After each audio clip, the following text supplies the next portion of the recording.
Hi ಸ್ನೇಹಿತರೆ, ಎಲ್ಲರಿಗೂ ನಮಸ್ಕಾರ. ನೋಡಿ, ಕೊನೆಗೂ ಗೃಹಲಕ್ಷ್ಮಿ ಯೋಜನೆಯ ಪ್ರತಿಯೊಂದು ಫಲಾನುಭವಿಗಳಿಗೆ ಸಚಿವೆ ಲಕ್ಷ್ಮಿ ಹೆಬ್ಬಾಳ್ಕರ್ ಅವರು ಭರ್ಜರಿ ಗುಡ್ ನ್ಯೂಸ್ನ ಕೊಟ್ಟಿದ್ದಾರೆ. ಪ್ರತಿಯೊಂದು ಫಲಾನುಭವಿಗಳ ಬ್ಯಾಂಕ್ ಖಾತೆಗೆ ಸರ್ಕಾರ 6,000 ಹಣನ ಜಮಾ ಮಾಡ್ತಾ ಇದ್ದು, ನಾಳೆ ಶುಕ್ರವಾರ ಫೆಬ್ರವರಿ 7ರಿಂದ ಕರ್ನಾಟಕದ 27 ಜಿಲ್ಲೆಗಳ ಪ್ರತಿಯೊಂದು ಫಲಾನುಭವಿಗಳು ಈ 6,000 ಹಣನ ಪಡ್ಕೋತಾ ಇದ್ದೀರಾ. ಅದೇ ರೀತಿ ಸುಮಾರು 1 ಲಕ್ಷಕ್ಕಿಂತ ಹೆಚ್ಚು ಫಲಾನುಭವಿಗಳ ಬ್ಯಾಂಕ್ ಖಾತೆಗೆ ಸರ್ಕಾರ ಈ 6,000 ಹಣನ ಕ್ಯಾನ್ಸಲ್ ಮಾಡಿದೆ. ಹಾಗಾದರೆ ಯಾವ ಕಾರಣಕ್ಕೆ ಈ ಫಲಾನುಭವಿಗಳ ಬ್ಯಾಂಕ್ ಖಾತೆಗೆ ಹಣ ಜಮಾ ಆಗ್ತಾ ಇಲ್ಲ ಮತ್ತು ಯಾವ ಜಿಲ್ಲೆಗಳಿಗೆ ಸರ್ಕಾರ ಹಣ ಜಮಾ ಮಾಡ್ತಾ ಇದೆ ಅಂತ ನಾನು ನಿಮಗೆ ಈ ಒಂದು ವಿಡಿಯೋದಲ್ಲಿ ತಿಳಿಸ್ಕೊಡ್ತಾ ಇದ್ದೀನಿ. ಅದಕ್ಕಿಂತ ಮೊದಲು ನೋಡಿ ಸ್ನೇಹಿತರೆ, ನೀವೇನಾದ್ರೂ ಇನ್ನೂ ಕೂಡ ನನ್ನ ಚಾನಲ್ನ ಸಬ್ಸ್ಕ್ರೈಬ್ ಆಗಿಲ್ಲ ಅಂದರೆ ದಯವಿಟ್ಟು ಪ್ರತಿಯೊಬ್ಬರು ಚಾನಲ್ನ ಸಬ್ಸ್ಕ್ರೈಬ್ ಮಾಡ್ಕೊಳ್ಳಿ, ಹಾಗೆ ವಿಡಿಯೋಗೆ ಒಂದು ಲೈಕ್ನ ಕೊಡಿ. ಹೌದು ವೀಕ್ಷಕರೇ, ಗೃಹಲಕ್ಷ್ಮಿ ಯೋಜನೆಯ ಸಾಕಷ್ಟು ಫಲಾನುಭವಿಗಳಿಗೆ ಕಳೆದ 1 ತಿಂಗಳಿಂದ 16ನೇ ಕಂತಿನ ಹಣಕ್ಕಾಗಿ ವೆಯ್ಟ್ ಮಾಡ್ತಾ ಇದ್ರಿ.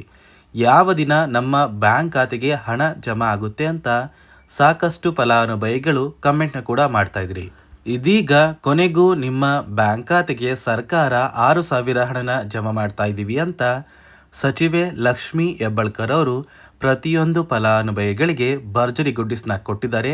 ಗೃಹಲಕ್ಷ್ಮಿ ಯೋಜನೆಯ ಪ್ರತಿಯೊಂದು ಫಲಾನುಭವಿಗಳ ಬ್ಯಾಂಕ್ ಖಾತೆಗೆ 16 ಮತ್ತು 17ನೇ ಕಂತಿನ 4,000 ಹಣ, ಇದರ ಜೊತೆ ಅನ್ನಭಾಗ್ಯ ಯೋಜನೆಯ ಪ್ರತಿಯೊಂದು ಫಲಾನುಭವಿಗಳಿಗೆ ಕಳೆದ 5 ತಿಂಗಳ ಪೆಂಡಿಂಗ್ ಇರುವಂತಹ 2,000 ಹಣನ ನಿಮ್ಮ ಬ್ಯಾಂಕ್ ಖಾತೆಗೆ ಸರ್ಕಾರ ಜಮಾ ಮಾಡ್ತಾ ಇದ್ದು, ಒಟ್ಟು ಪ್ರತಿಯೊಂದು ಫಲಾನುಭವಿಗಳು ನಿಮ್ಮ ಬ್ಯಾಂಕ್ ಖಾತೆಗೆ 6,000 ಹಣನ ನಾಳೆ ಶುಕ್ರವಾರ ಫೆಬ್ರವರಿ 7ರಿಂದ ನಿಮ್ಮ ಬ್ಯಾಂಕ್ ಖಾತೆಗೆ ಪಡ್ಕೋತೀರಾ. ಅದೇ ರೀತಿ ಸುಮಾರು 1,25,000ಕ್ಕಿಂತ ಹೆಚ್ಚು ಫಲಾನುಭವಿಗಳ ಬ್ಯಾಂಕ್ ಖಾತೆಗೆ ಸರ್ಕಾರ ಈ 6,000 ಹಣನ ಈ ಬಾರಿ ಕ್ಯಾನ್ಸಲ್ ಮಾಡಿದೆ. ಹಾಗಾದರೆ ಯಾವ ಕಾರಣಕ್ಕೆ ಕ್ಯಾನ್ಸಲ್ ಮಾಡಿದೆ ಅಂತ ನೀವು ಕೇಳಬಹುದು. ಇತ್ತೀಚೆಗೆ ಹಣಕಾಸು ಇಲಾಖೆ ಜಾರಿಗೆ ತಂದಿರುವ 5 ಹೊಸ ನಿಯಮದ ಆಧಾರದ ಮೇಲೆ ಪ್ರತಿಯೊಂದು ಫಲಾನುಭವಿಗಳ ಬ್ಯಾಂಕ್ ಖಾತೆಗೆ ಸರ್ಕಾರ 6,000 ಹಣನ ಜಮಾ ಮಾಡ್ತಾ ಇದೆ. ಇದೇ 5 ನಿಯಮದ ಆಧಾರದ ಮೇಲೆ 1,23,000ಕ್ಕಿಂತ ಹೆಚ್ಚು ಫಲಾನುಭವಿಗಳಿಗೆ ಸರ್ಕಾರ ಹಣ ಜಮಾ ಮಾಡ್ತಾ ಇಲ್ಲ. ಹಾಗಾದರೆ ಆ ನಿಯಮಗಳು ಏನು ಅಂತ ಕೂಡ ತಿಳ್ಕೊಳ್ಳೋಣ.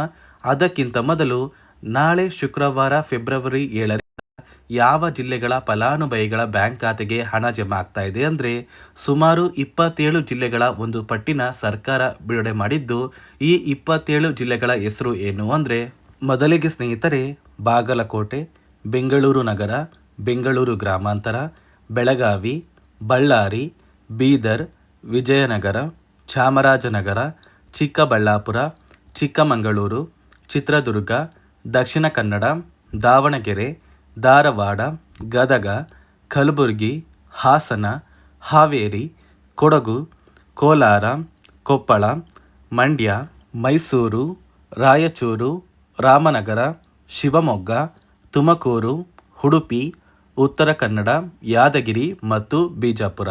ಈ 27 ಜಿಲ್ಲೆಗಳ ಪ್ರತಿಯೊಂದು ಫಲಾನುಭವಿಗಳ ಬ್ಯಾಂಕ್ ಖಾತೆಗೆ ಗೃಹಲಕ್ಷ್ಮಿ ಯೋಜನೆಯ 16 ಮತ್ತು 17ನೇ ಕಂತಿನ 4,000 ಹಣ, ಇದರ ಜೊತೆ ಅನ್ನಭಾಗ್ಯ ಯೋಜನೆಯ ಪೆಂಡಿಂಗ್ ಇರುವಂತಹ 5 ಕಂತಿನ 2,000 ಹಣ, ಒಟ್ಟಿಗೆ 6,000 ಹಣ ನಿಮ್ಮ ಬ್ಯಾಂಕ್ ಖಾತೆಗೆ ಜಮಾ ಆಗ್ತಾ ಇದೆ. ಸರ್ಕಾರದಿಂದ ಸಚಿವೆ ಲಕ್ಷ್ಮಿ ಹೆಬ್ಬಾಳ್ಕರ್ ಅವರು ಕೊಟ್ಟಿರುವಂತಹ ಒಂದು ಮಾಹಿತಿಯ ಆಧಾರದ ಮೇಲೆ ಪ್ರತಿಯೊಂದು ಫಲಾನುಭವಿಗಳ ಬ್ಯಾಂಕ್ ಖಾತೆಗೆ ಡಿಬಿಟಿ ಮೂಲಕ ಖಂಡಿತವಾಗಿಯೂ 2 ಕಂತಿನ 4,000 ಹಣ ಜಮಾ ಆಗ್ತಾ ಇದೆ. ಫೆಬ್ರವರಿ ತಿಂಗಳ 20ರಷ್ಟರಲ್ಲಿ ಪ್ರತಿಯೊಂದು ಫಲಾನುಭವಿಗಳು ಯಾರೆಲ್ಲ ಗೃಹಲಕ್ಷ್ಮಿ ಯೋಜನೆಯ ಒಟ್ಟು 15 ಕಂತಿನ ಹಣನ ಪಡ್ಕೊಂಡಿದ್ದೀರಾ, ಇಂತಹ ಪ್ರತಿಯೊಂದು ಫಲಾನುಭವಿಗಳ ಬ್ಯಾಂಕ್ ಖಾತೆಗೆ ಖಂಡಿತವಾಗಿಯೂ 16ನೇ ಕಂತಿನ ಹಣ ಮತ್ತು 17ನೇ ಕಂತಿನ ಹಣ ಜಮಾ ಆಗುತ್ತೆ.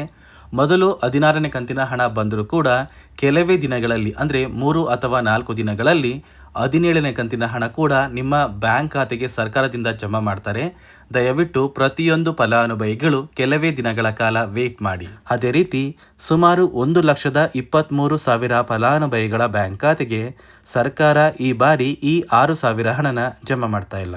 ಸರ್ಕಾರ ಗೃಹಲಕ್ಷ್ಮಿ ಯೋಜನೆಯ 16ನೇ ಕಂತಿನ ಹಣಕ್ಕಾಗಿ ಪ್ರತಿಯೊಂದು ಫಲಾನುಭವಿಗಳ ಒಂದು ದಾಖಲಾತಿಗಳನ್ನ ಮರು ಪರಿಶೀಲನೆ ಮಾಡುವಂತಹ ಸಂದರ್ಭದಲ್ಲಿ ಸಾಕಷ್ಟು ಫಲಾನುಭವಿಗಳಿಗೆ ಸರ್ಕಾರ ಇತ್ತೀಚೆಗೆ ಜಾರಿಗೆ ತಂದಿರುವ 5 ಹೊಸ ನಿಯಮದ ಆಧಾರದ ಮೇಲೆ ಅವರ ಬ್ಯಾಂಕ್ ಖಾತೆಗೆ ಯಾವುದೇ ರೀತಿಯ ಗೃಹಲಕ್ಷ್ಮಿ ಯೋಜನೆಯ ಹಣನ ಜಮಾ ಮಾಡೋದಕ್ಕೆ ಆಗೋದಿಲ್ಲ ಅಂತ ತಿಳಿದು ಬಂದಿದ್ದು, ಸುಮಾರು 1,23,000 ಫಲಾನುಭವಿಗಳ ಒಂದು ಗೃಹಲಕ್ಷ್ಮಿ ಯೋಜನೆಯ ಹಣ ಸರ್ಕಾರ ಕ್ಯಾನ್ಸಲ್ ಮಾಡಿದೆ.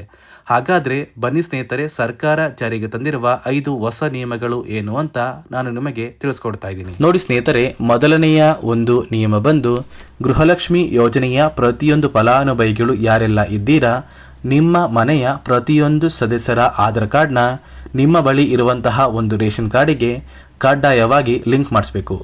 ಈ ಒಂದು ನಿಮ್ಮ ಆಧಾರ್ ಕಾರ್ಡ್ನ ಲಿಂಕ್ ಮಾಡಿಸೋದಕ್ಕೆ KYC ಅಂತ ಕರೀತಾರೆ. ಸಾಕಷ್ಟು ಫಲಾನುಭವಿಗಳ ಒಂದು ರೇಷನ್ ಕಾರ್ಡಿಗೆ KYC ಪೆಂಡಿಂಗ್ ಇದೆ. ಅದೇ ಒಂದು ಕಾರಣಕ್ಕೆ ಸರ್ಕಾರ ಈ ಬಾರಿ ಈ 5 ಹೊಸ ನಿಯಮಗಳನ್ನ ಜಾರಿಗೆ ತಂದಿದೆ.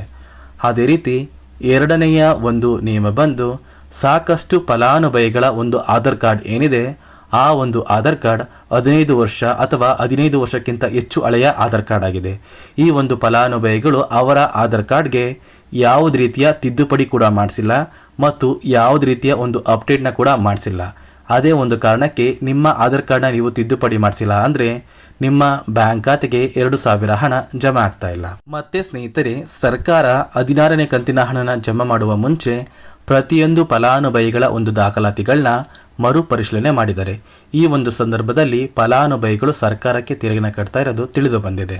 ಅದೇ ರೀತಿ 4ನೆಯ ಒಂದು ನಿಯಮ ಬಂದು, ಸರ್ಕಾರದಿಂದ ಬರುವಂತಹ ಒಂದು ರೇಷನ್ನ ಕಳೆದ 3 ತಿಂಗಳಿಂದ ನೀವು ಪಡ್ಕೊಂಡಿಲ್ಲ ಅಂದರೆ ನಿಮ್ಮ ಬ್ಯಾಂಕ್ ಖಾತೆಗೆ ಗೃಹಲಕ್ಷ್ಮಿ ಯೋಜನೆಯ ಹಣ ಜಮಾ ಆಗೋದಿಲ್ಲ. ಮತ್ತು ಸ್ನೇಹಿತರೆ, 5ನೆಯ ಒಂದು ನಿಯಮ ಬಂದು, ನಿಮ್ಮ ಒಂದು ವಾರ್ಷಿಕ ಆದಾಯ 7 ಲಕ್ಷಕ್ಕಿಂತ ಕಡಿಮೆ ಇರಬೇಕು. ಒಂದು ವೇಳೆ ವಾರ್ಷಿಕ ಆದಾಯ 7 ಲಕ್ಷಕ್ಕಿಂತ ಜಾಸ್ತಿ ಇದ್ದರೆ ನಿಮ್ಮ ಬ್ಯಾಂಕ್ ಖಾತೆಗೆ ಗೃಹಲಕ್ಷ್ಮಿ ಯೋಜನೆಯ ಹಣ ಬರೋದಿಲ್ಲ. ಈ 5 ನಿಯಮದ ಆಧಾರದ ಮೇಲೆ ಪ್ರತಿಯೊಂದು ಫಲಾನುಭವಿಗಳಿಗೂ ಹಣ ಜಮಾ ಆಗ್ತಾ ಇದೆ.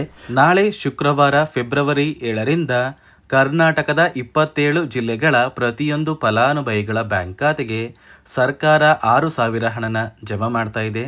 ಉಳಿದ 3 ಅಥವಾ 4 ದಿನಗಳಲ್ಲಿ ಪ್ರತಿಯೊಂದು ಫಲಾನುಭವಿಗಳ ಬ್ಯಾಂಕ್ ಖಾತೆಗೆ ಸರ್ಕಾರ ಈ 6,000 ಹಣನ ಜಮಾ ಮಾಡುತ್ತೆ.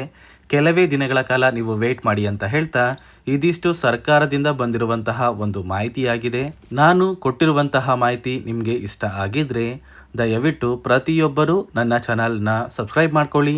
ಹಾಗೆ ವಿಡಿಯೋಗೆ ಒಂದು ಲೈಕ್ನ ಕೊಡಿ.